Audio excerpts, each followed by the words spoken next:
what's going to really make me just jump up and down is when black people start really working together other than in debt service on a continuous basis. And I think I might have a heart attack then. Nothing else would make me have a heart attack but that. I don't know if I can stand that, so don't ever do it, please. And don't do it consistently. Whole planet might be revolutionary. In the back, you have a pamphlet back there. It's called the Booklet of Prophecies. It's a yellow pamphlet. I guess it's got about 3 or 4 pages. It's not very thick. But it's got 32 prophecies from now to the year 2000. Now, 4 of them are groups. The rest of them are cross-sectioned, and whenever, and using our little basic computer program, we could find where some of the great so-called prophets or seers or whatever you want to call them said it twice. We listed it.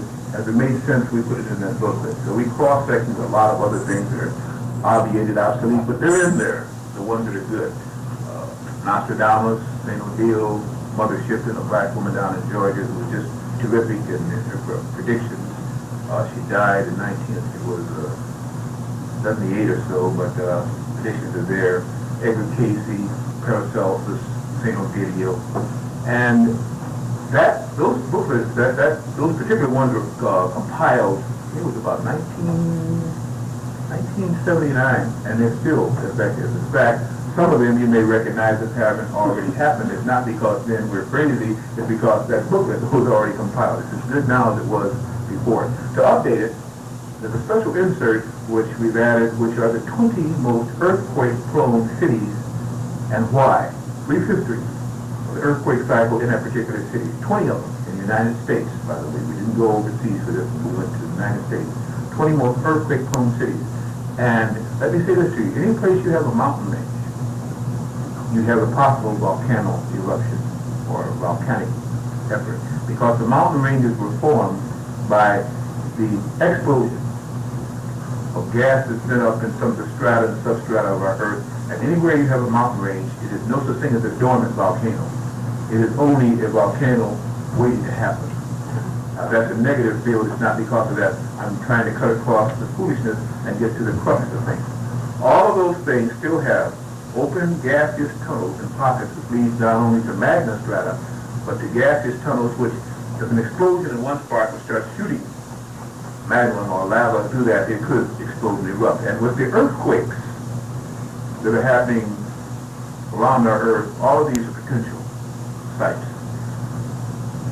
The things that are happening on our Earth in much place, they're so devastating and so awesome in their impact that the press is not reporting many of it, but if they do, they put it in a local, one paragraph, page 28 of a newspaper. By that time, you need to skim the first page if you're that good, the sports section if you're trying to escape what may be happening on TV or radio.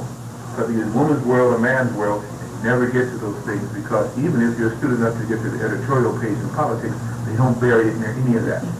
So even when they report it, instead of making a major headline, we don't utilize it. When the tabloids pick it up, Reuters, UPI, AP, whatever again, they'll give you out of chronology. It may have happened last year. It may be pretty evident. And then we pretty much will stop in the supermarket, and as we're waiting to check out, we'll glance at those tabloids, but we'll put them back on the shelf. Say if there's Satan was released in a big explosion in Mexico, or the Loch Ness Monster has a baby, or here is a dolphin now has arms like a human. But if you look closely, they'll show you photographs there that are not doctored. The point is, we don't expect tabloids to tell us the truth, but yet they fascinate us because I see people buying them and I see people reading them, but we don't like to say we do because, it's too real, too fantastic.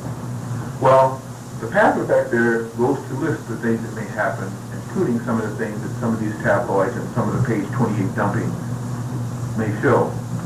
I suggest for initial investment, I think it's only $3 or something like that. You might want to get it, you might want to read it, and then see if it makes sense to you. And you also get in there to say the insert about the 20 most earthquake-prone cities. Many of you who have relatives or are going out to the coast, be careful of the cities starting with the letter L.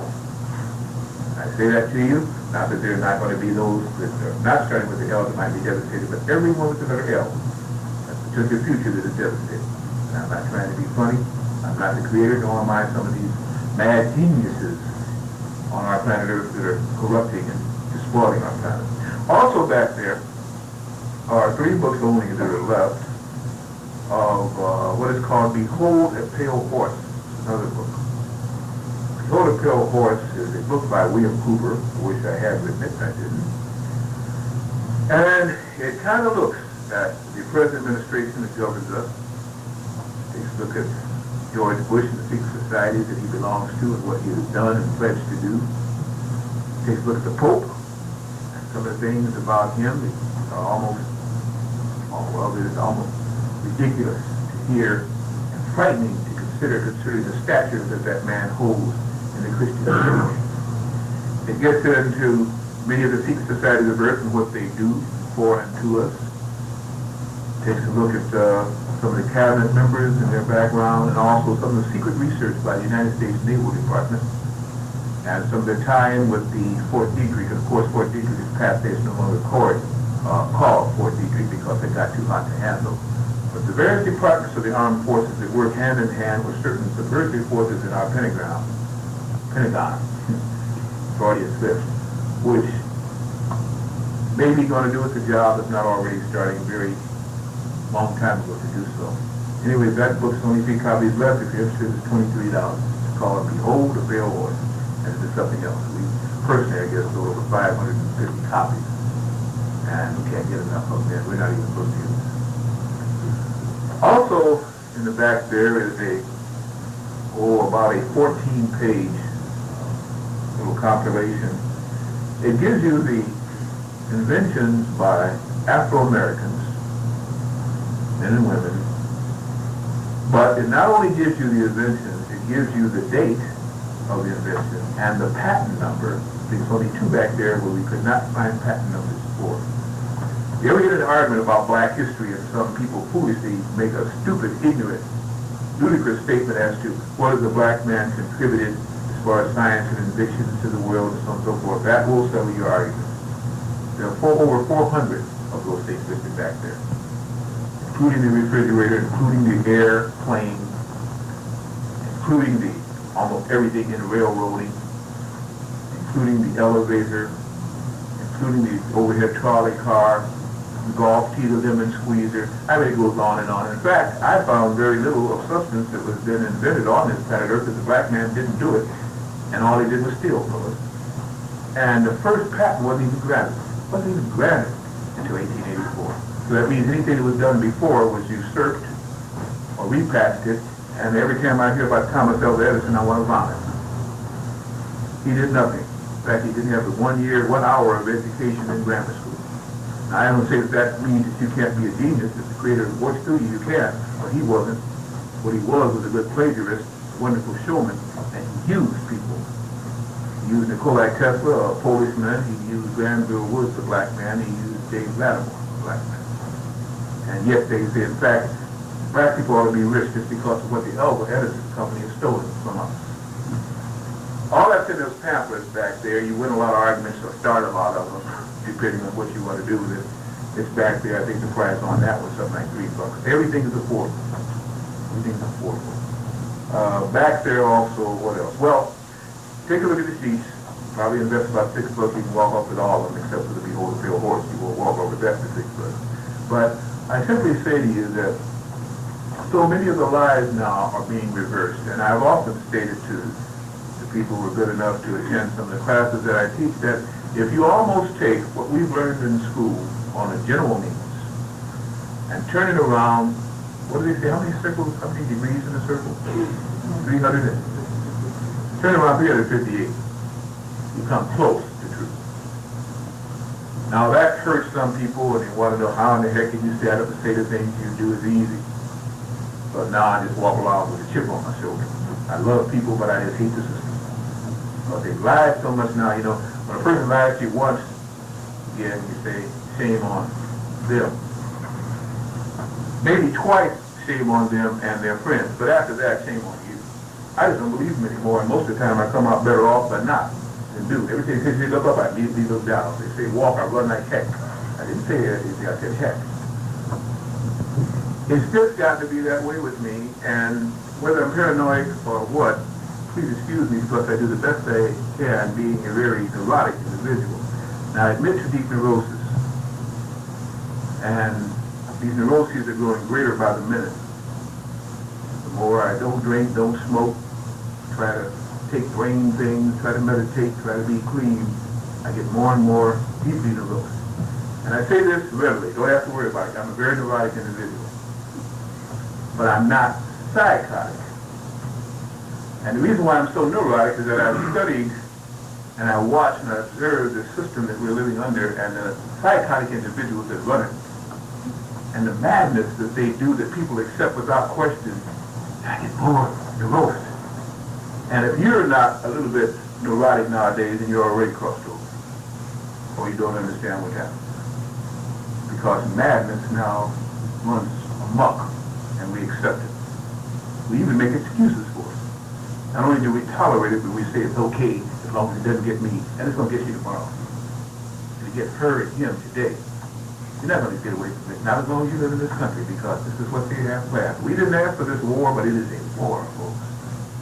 You better realize that. And if you don't like what I'm saying, don't get angry with me, because I'm going to tell you the truth. I'm not going to lie to you and know it. They're going to lie to you and know it, and then make you believe the lie and then kill you if you begin to wake up for it, and then make an excuse that your friend did it, because it's madness. I'm going to get around to my point. I really am. I'm going to try to prepare you for it and let you understand exactly what I'm going to say, what I'm going to say today. And that I am a very intelligent individual. I'm not slapping myself on the ego. I'm simply saying, the only reason I'm able to say what I'm going to say is because I've researched it, and believe me, it drives me to more neurosis the more I find out. Because I wanted to believe in something that these people do. Something that this government does that is right. Something that they must have done through having a spiritual feeling of guilt that they would try to make right, but I can't find right in them. That's terrible. Now, there are some individuals amongst them, governments of all kinds, municipal, federal, state, whatever, international governments, that are all right. They still try. Usually what has happened too, they get just like me, they get so fed up with it. That they just say, hey, I just gotta tell the truth on it. Creative works like that sometimes. You just get so full of lies and stuff that you can't stand yourself, and you have to just, that policeman in these trials down there finally came up and said, they kind of got out of it when they're beating this guy. Have you ever seen, I'll just show you what is happening now by what they call mind control and media manipulation. They have this trial going on in California about these 4 policemen. Everybody that saw those films, and the first 80 times you saw it, you cringed. Now, like robots, we just look because we see death and killing on TV and in magazines and so much now, so human life is worth the duty for us. But here these guys sit up there and explaining away what you've seen with your own eyes and have to go to trial for it. Well, it's funny how those kind of trials last forever. And stupid, ludicrous trials are over with in 1 week. You know what I'm referring to, and you don't even want to know why I call it stupid and ludicrous, do you? No, you don't. I want to spend females on males. I want to get into that. Today we got enough to take on, but this system is sick. System is, it's got to go, and it is, and it's going to. But like all things that are devastating and cancerous, before the patient gets better, it runs amok. And I guess like Sodom and Gomorrah is going to find out just how far amok we're going to run. There's a TV thing that comes on, I think it's CNN. It's got very handsome men there called studs. And it shows them in dating positions, and when they go, if 2 guys have to date 3 women and so on and so forth again like this. It's outrating now Arsenio. He's putting this other little guy who's going to retire soon out of date too. We're sick with sex too. I love sex. But not sick sex. This is sickness. I can't for the life of me understand what is happening with us until I begin to ask myself so much, what the heck is really going on? And then finally a pattern begin to emerge. I begin to finally, through my thick skull, see a reality mind-blowing. And literally, that's what they're doing. There's an old adage, they tried to attribute it to the Greeks. I find it was not Aristotelian statement at all. It belongs to the Persians. And that same thing has been duplicated in ancient Kush, which we now refer to again, what do they call that country now? Not Ethiopia, they can't say Nubia. Ancient Nubians had this saying. Those whom the gods would destroy, first they make mad. I find that statement so powerful now, the more I begin to understand the full breadth of that statement, till I wish I had made it. Some of you will say I didn't make sense because God would destroy. Well, that's not what it said. It said, those whom the gods would destroy, first they make mad. And to understand that full thing, we have to understand what gods are, what these people meant by that, what madness is, and why would a god or gods or a collection of that, I didn't say creator, make people, destroy people, and first set up a placating reason why. What we are faced with today is indeed not madness, but diabolical, non-spiritual, ruthless, egotistical power, mad, aggrandizement. People who have money and want more, who have millions and actually want billions, who are so mad for power that they will do anything for and to anyone to get. And then we have, in the balance of that scale, those so low in conceptivity and objectivity about whom they are that they will allow those to keep them down on that teeter-totter and do anything and accept anything and only moan and groan a little bit. And when they lash out at those around them instead of where the real pressure is being applied to them. In fact, they don't even want you to tell them where the real pressure is being applied for because they feel so useless. And I call a person who feels useless in mind lifeless in body, because one follows the other. Why walk around and be nothing? You're wasting time breathing the creator there. When you get that low in vibration, that you don't even want to know the truth because you can't stand any more pressure, and they are putting pressure on by command. There are some statistics and some ratios. It's very interesting to me. I'm going to just share a few with you. And Dave is, you can, right, you kind of get close to it if you don't mind. And a few minutes we're going to start the meeting. And you do, wait, you say you have another tape? I have another tape. I already started. You mean you recorded all this? Yes. Oh, I don't believe you. Isn't that terrible? We're supposed to record that part. I got to edit that out. But let me give you some ratios here. They're estimating the population of the United States now. They just took a census, and of course, the census was a lie, but then they knew it when they took it. But they got a pretty good idea anyway of who's around and what section of the country they're in, and what they believe in, and what they look like, and how much money they make, and all this kind of thing. That's what they really want to put into the great big computer. But they're stating in general again that 28 out of 35 people have become unemployed in the United States over the last 12 years. 28 out of 35 people are unemployed. They're stating that the incidence of deadly diseases, degenerative diseases, you know what I'm talking about, cancer, what are some of the others? Huh? AIDS. Yeah, we're going to talk about AIDS now. Yeah. What's another degenerative disease? Tuberculosis. You have the idea that they have increased amongst this population of roughly 280 million Americans 32-fold over the last 20 years. 32-fold. They figure that 1 out of 3, now if you got 280 million, what is that? 3 into 280 million, so they do some figures.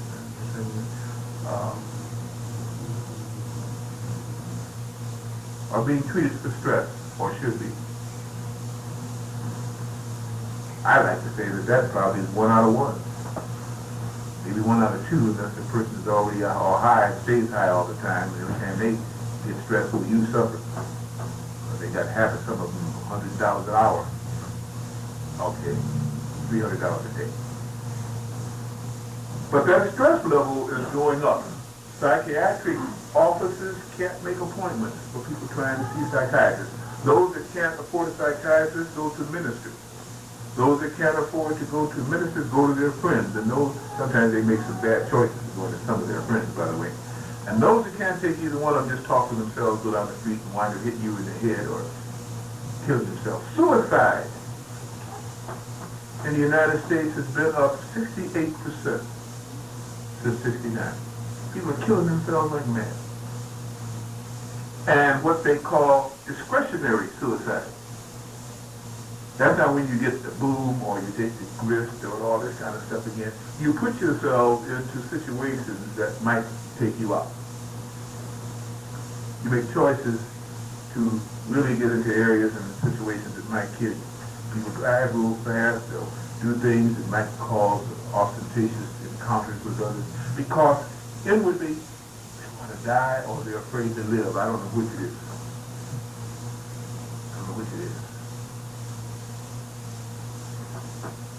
In Long Island, New York, 1 in 9 women have breast cancer. There's some 14,000 cases of breast cancer in Long Island, New York, since 1984 to now. They find out that many companies and corporations are going out of business. Well, some of them say they're going out of business because the banks are going out of business. I'm sorry, we don't call them banks anymore, we call them savings and loans. You know, that animal that used to be, that we read about, the savings and loan industry. You used to hear about savings and loans, haven't you?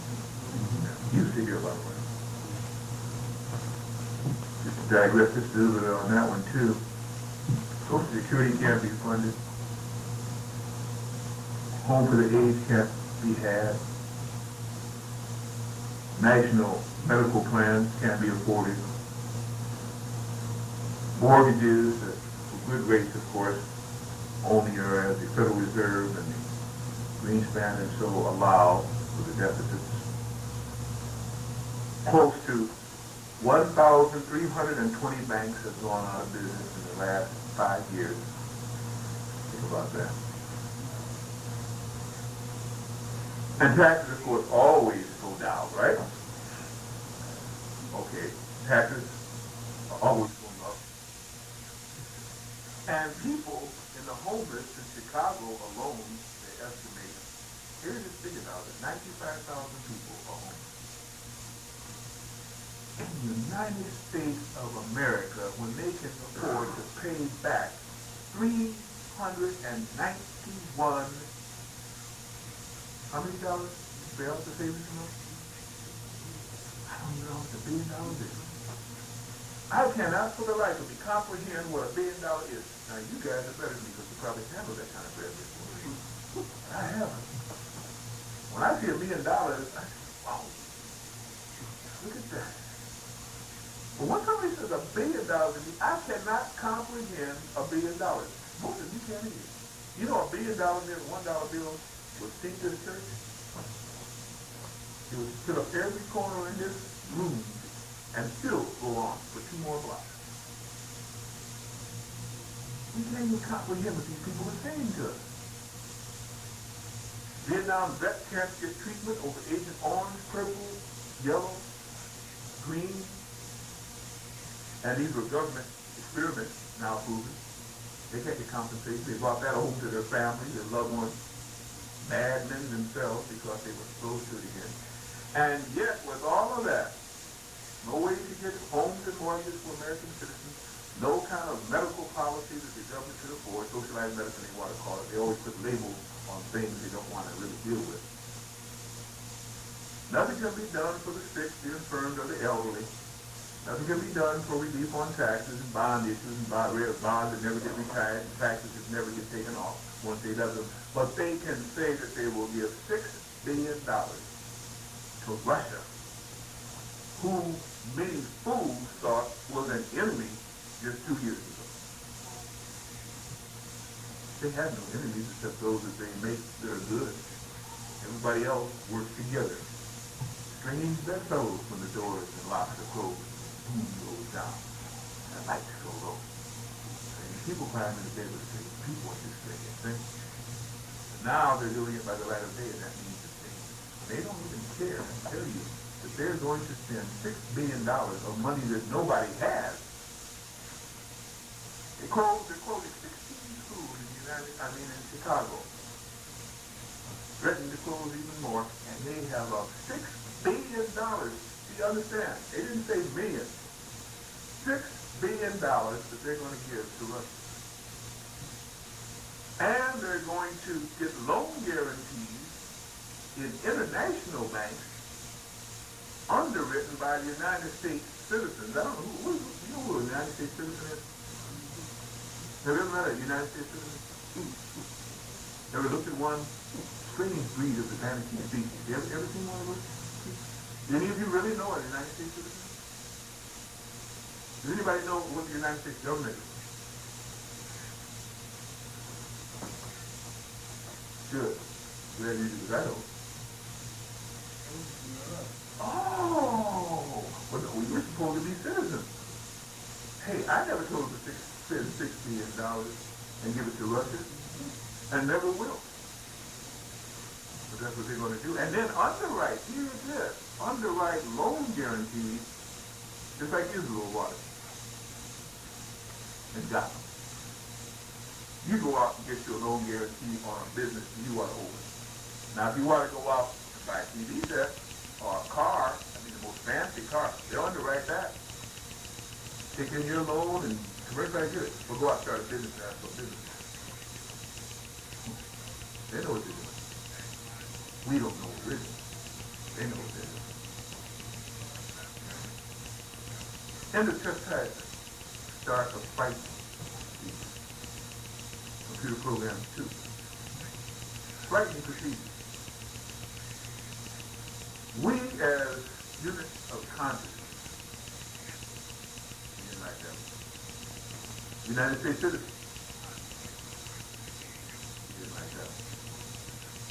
Congregational members, you like that one. We as congregational members here in the United States, most of us here, have what we call electromagnetic fields. Oh man, this guy, he said he's neurotic, right? So stay with me now. We have electromagnetic fields because we live on energy, exist through the usage of energy, and desire energy each day of our lives in order to exist.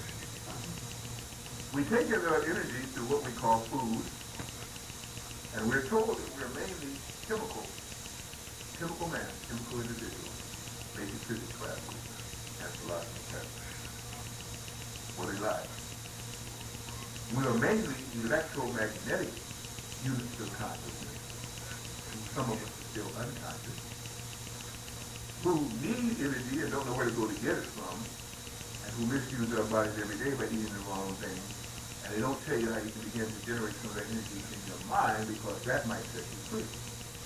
So then anything they can teach you that, they tell you don't study it, and then they go out and send their best research lab to study mind power, mind dynamics, power of positive thinking, and how the speed read, and Evelyn Woods read that in, and then they tell you, hey, that's good, get off that, that's a cult.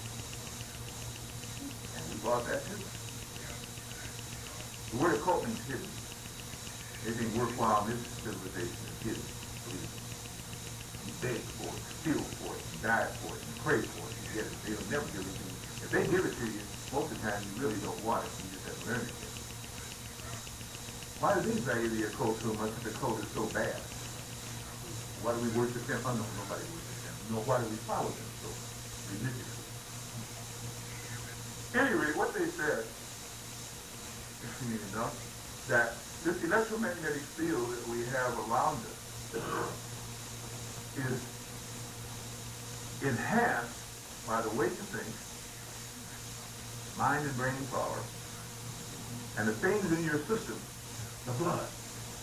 Blood circulation, heartbeat, breathing, and the mind functioning causes a field of energy, like a big dynamo or electrical motor, to form around the body.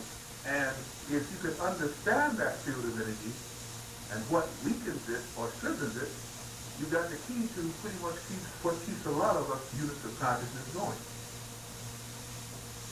Now they teach this in applied physics and so on and so forth again, and they even break physics down, but they don't tell you so much about the senseless energy field. The energy field that you can't see, can't touch. In fact, until you're very, very psychic, and nobody knows what that means, but everybody goes to read it, or likes to hear about it, astrology and tarot cards. We don't go to those things, no. But we will listen if it comes on the radio and turn away from something else and phone up our friends to listen to it. That's how much we are hypocritical. But nevertheless, all that stuff, we don't know anything about that. But still kind of interesting. Said again that those fields, again, can't be actually seen or felt. But they're there. And they seem to have a deep influence upon us. Now, some biblical quoted will say, well, man was supposed to be put here to dominate, subdue, and then over-replicate himself or multiply himself against the lower species on earth and so like that. Well, that may be, but I don't know how good a job we done about that either. Why do I make a statement like that? Because what they're saying also now is that animals can do what we can't do too well, too easily. Nowadays, anymore. Sorry, okay. Animals can sit at long distances. You go to new lands that you've never been before if they're trying to look for their master and mistress. In other words, they really got the desire and compulsion to get there. They have a power they can call on, but they're dumb animals, beasts. They can track and sense. They can sense the electromagnetic units of consciousness wherever you go. Can't sense them. In fact, where does pot go? That's where he went. Now, of course, when they begin to stay around us a lot, they lose through domesticity. That power, but they eat like we eat, think like we think, and you have no psychic power. Put them out there again, they say, woo, meow, they don't know where they are. Simply because they've lost the power. We love to see science movies about the power. Inventions of the new man on earth and what all they can do per se. But when we say that we are that lost power, that's a cult.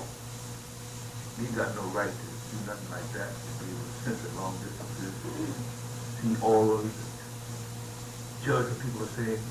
Unless some person gets very intuitive. Girl, you know I'm not psychic, but you know I'm very intuitive. I knew that. I dreamed that one day. We as a people love that kind of thing because it was part of our heritage. One of the things they had to take away from us. And they've done so successfully that we're afraid to even talk about it until this day alone. And yet they spend billions in research on applied psychotronics and psionic devices to try and augment that power in their young, and will take them and coddle them and spend all kind of money in research centers to get psychics out of their race. And we get born into our race psychics, and unless we say if it ain't spiritual, we don't want to touch it because it's the work of the devil. Well, the devil is amongst you, already killing you and using your young against you because you will not take the best birth into now, the new future that is being born, and utilize the gifts that these kids have. Because they have cowarded you so much that when the Creator gives you a blessing, you discard it as the work of the devil. When a race gets that stupid, they need to be destroyed. Did you hear what I said? I retract nothing from what I just said. Folks, we got to begin to think. What is happening here now? They find that this electromagnetic field interfaces with what is called a planetary electromagnetic field. Now I said we had to have rays, and we had to have guts and blood in order to produce ours. I don't know what it takes for a planet to produce hers. They call it Mother Earth, so hers. But the planetary field offer energy for free. Just because the planet is alive, and it better be alive, or trees grow, although we're trying to take care of that. And rivers flow, we're polluting them fast enough. And air used to move in jet stream patterns. We're trying to reverse that too, because we didn't like it, because we wonder why the weather's changing. But it used to be that the earth was abundant, abundanza life, humongous fields of clover, redwoods, and trees to give us life. And of course, plants give us oxygen. And all our poisons that we have by just going around, we give it back to them in carbon dioxide. And so there was a beautiful exchange, although they're cutting down at the rate now of 45 acres an hour in Mato Grosso. That gives oxygen to the northern hemisphere, by the way. We don't say anything about when they do this. They say we have that time for that environmental food. But since the planet has this free energy, if we knew how to tap into that free energy, then there'd be no reason to charge for that energy. But the point is the planet substantial enough to give us enough energy to live on? Well, that's like asking, is a mother able to feed her young if she gives birth? Depends on the health of the mother. Has two breasts supposed to be able to, but if she's lived long, or been put upon and stressed out, and misappropriated food, then her birth calorie will be wanted. Well, if we completely just destroy our earth, then maybe she can't see longer support her life form. I just don't believe the Creator would ever create anything that he could not take care of. I mean, man would, but not the Creator. So I think that if the Creator created a planet, would give that planet a way of sustaining its life, and therefore whatever units of consciousness is on it would be able to live well. That's a foolish, exacting statement that I make because I believe in a very good, very knowledgeable Creator. This energy field is balanced very precariously by two items in our solar system and one in our heavens. One we call the sun. The other we call the moon. And then we have something called an ozone layer, which now more and more is coming into the news, and which I say is man-made.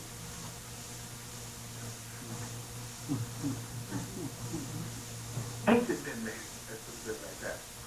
Man and human now don't even know who they are.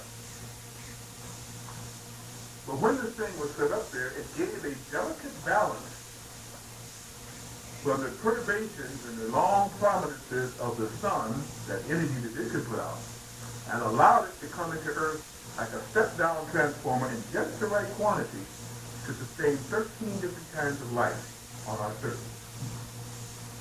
13 tribes, which were as different as a mouse is from a porcupine, and a penguin is from a dolphin.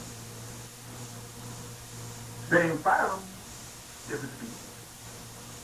And for all of these things to live together on one planet, there had to be set up what was called an ozone layer. And to which time, it was decided which one should propagate and go on, and which one should be destroyed again.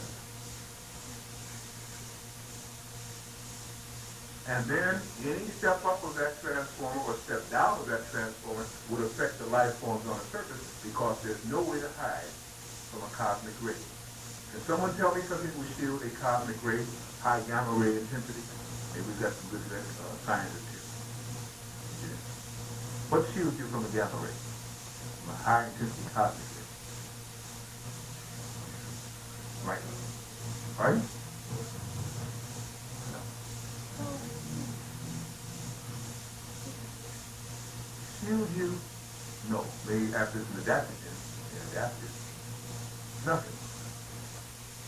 The ozone layer was the one thing that began to do it, and it is so tenuous now. In fact, they just said, wow, it's wonderful it's there.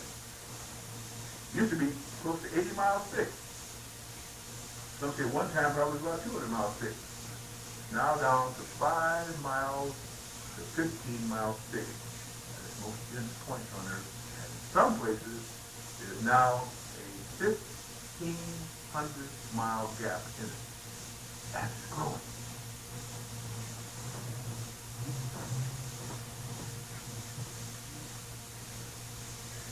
Every once in a while, people used to tune in on Sunday nights to the radio program, and they might find that they tune to a certain calibration on their radio, and they get another station that would bleed in. And they say, it's the Canelli heaviside layer. Well, before there was a Canelli, or an O'Malley, or any of the rest of them, whatever that layer was there. Like they call the Van Allen radiation belt. It used to be Earth's electromagnetic field before the Dutchman was born. Something about that field, when a lot of broadcasting stations begin to peak down, while those 1,000-watt transmitters begin to peak up, you begin to get broadcasts from long distances that supposedly your radio wasn't built to get, because there's no calibration settings on that dial for it. But something happens to the air and to the heavens once a week that allows this. They say it's because a lot of stations tone down and the most powerful stations come through. Understand this. Understand this well. Those kind of calibrations are going on as we speak, as we interchange on a minute, a moment, a second basis, all the time. The radio stations that broadcast in the United States of America have what they call a resonant frequency that they get free. This resonant frequency they call a reference frequency. This reference frequency comes from the National Bureau of Standards, broadcasted from Boulder, Colorado. This resonant reference frequency controls all of the nation's stations as to color when it comes to TV, as to sound modulation when it comes to sound, and all of these stations broadcast either through your radio or, more importantly, through your television sets, which are nothing but scanning devices, which scan this signal, augment it, frequentize it, and break it up now, in some cases, to 180 calibrations. That's why you now have, what do you call it? In 1965, they started putting out cable-compatible sets. In 1955, 55 to 65 is how long, folks? 65 to 75 is how long, folks? 75 to 85 is how long, folks? And 85 to 92 is how long, folks? 37 years ago, folks, they started doing this. You have 37 years to get this kind of thing that's happened to us on the facility. That's minimal. Zenith was the first one to make sets cable compatible. We didn't know what they meant. But they didn't have to change the thing. It was time to put it in. A cable set that does not have a remote unit or a distant line to tune into what they call the power lines of television, telephone lines that come into again, simply means that it has a boosted up capacitor capability. Once the signal is there, it can register. Any signal that comes through in that frequency can register. It's just that they hadn't installed yet and hooked it up to the main power line. Have fun tonight. Go home and try to turn off your TV. Why are you looking at me like that? All I said was go home and try to turn off your TV. This man said he was neurotic when he started. You know the one that came there, honey? This is what I came here for? I just turned off that TV last week. I told you to stop watching the TV this morning, one of those crazy traffic comedies. You can't turn off your TV. That's get you started. All you do is click a button. That thing is on in the back of the one of the two. Well, they don't use twos anymore. What do they call them now? Oh, transistors. What do they call the things that replace transistors? Oh, microchips, microcomputer magnetic strips. Oh, hey, there's strips of them. You can't turn that thing off. Put your hand back there to fry it. That's why they tell you don't go into the intercasing. Don't break that interfacing or the interlock, but you just electrocute it on the spot. energy is streaming into our homes through our telephone wires, through our TV sets, through our quartz clocks, through our wonderful shielded microwave ovens, which every housewife has to have because she doesn't want to take time really cooking it the long way because she wants to have time to do what she wants to do. Those two guys do also cook.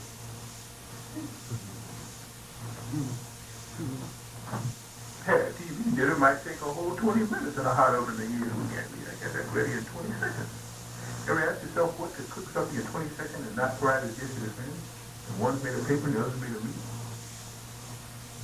Calibrated waves so synchronized that they go through one subject to get to meat. If it can cook the meat in paper, what the heck kind of wave do you think that is, folks? Well, it's shielded. Polarized Corporation said so, and the Federal Communications Commission and the FDA all saw all of these things, and they gave specified calibration, and Underwriters Lab said it's approved. Read how many things Underwriters Lab and the FDA have approved to kill people.